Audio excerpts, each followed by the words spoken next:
হত্যা দিবস উপলক্ষে আয়োজিত দেশ বাঁচাও মানবতা কর্তৃক নাগরিক সভার সম্মানিত সভাপতি কে এম রকিবুল ইসলাম রিপন, সামনে উপবিষ্ট আছেন শ্রদ্ধাভাজন বিএনপির ভাইস চেয়ারম্যান জনাব শামসুজ্জামান দুদু, আরো উপস্থিত আছেন শ্রদ্ধাভাজন চেয়ারপারসনের উপদেষ্টা জনাব হাবিবুর রহমান হাবিব এবং জাতীয় নেতৃবৃন্দ। সময় সংক্ষিপ্ত। আজকে আমরা যে দাবি নিয়ে এখানে হাজির হয়েছে, ফেলানী হত্যা দিবসের দীর্ঘদিন হয়ে গেল, তার বিচার হয় নাই।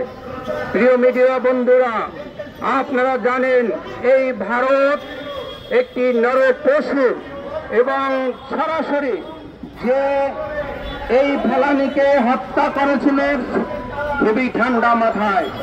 যেই ফেলানী তার পিতা আপনারা শুনেছেন যে এরপরে সেই ইটের ভাটায় উনি চাকরি করতে, চাকরির সুবাদে এই ফেলানী নিয়ে বিয়ার আলোচনার জন্য বাংলাদেশে আসছিল। কোথাও কোনো চোরাচালানি বা কোনো ধরনের অরাজকতার জন্য জড়িত ছিল না। প্রিয় বন্ধুরা, ওই ফেলানির একটি স্বপ্ন ছিল, সে স্বপ্ন ছিল বাংলাদেশের প্রধানমন্ত্রী হওয়ার জন্য নয়। যে স্বপ্ন ছিল একটি কুঁড়ে ঘরের ভিতরে বিবাহ হলে তার একটি রঙিন স্বপ্ন হবে, ছোট একটি সংসার হবে। কিন্তু ওই সংসারকে, ওই রঙিন স্বপ্নকে তার যে নানা পশুর মতো আচরণ করে ঠান্ডা মাথায় বুলেট দিয়ে যে হত্যা করেছিল ফেলানীকে এবং ওই কাটা তারের মাথায় ঝুলিয়ে রেখেছিল, সেই ফেলানীকে যে নরপশু হত্যা করেছিল এবং যার রঙিন আশাকে বাস্তবায়ন করতে দেয় নাই। প্রিয় বন্ধুরা, ওই স্বপ্ন যখন বাস্তবায়ন করতে পারে নাই, ওই ভারত যে স্বপ্ন দেখেছে আগামীতে, সেই স্বপ্ন ওই ফেলানীর মতো চুরমার হয়ে বাংলাদেশ ভারত দ্বিখণ্ডিত হয়ে যাবে। তার নমুনা আপনারা দেখতে পাচ্ছেন। আজকে বাংলাদেশে স্বপ্ন এবং এই একটি নৈরাজ্যের বিদেশ পরিচালনা করেছে।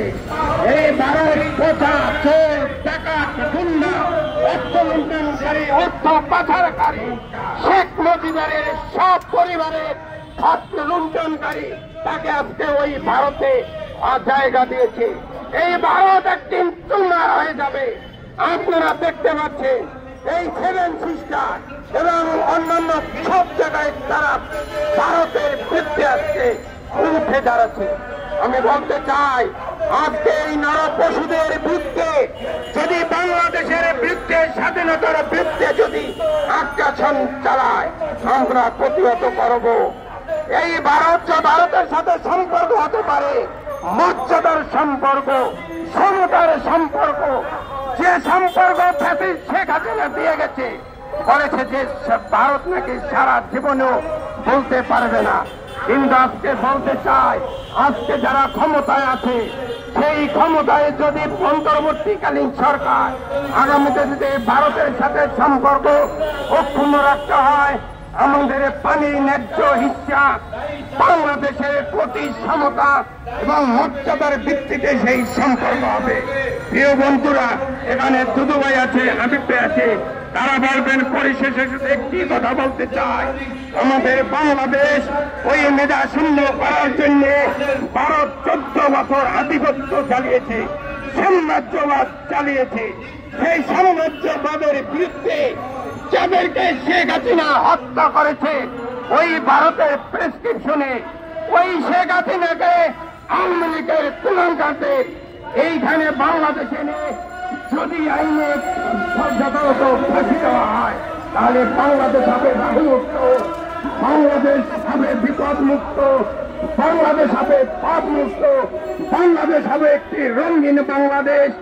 যে বাংলাদেশের রঙিন স্বপ্ন জুলাই আগস্টে নিহতরা দেখেছে, আহতরা এখনো দেখতে চায়, সেই স্বপ্নের বাংলাদেশের প্রত্যাশা রেখে সবাইকে ধন্যবাদ জানাচ্ছি। অসংখ্য ধন্যবাদ।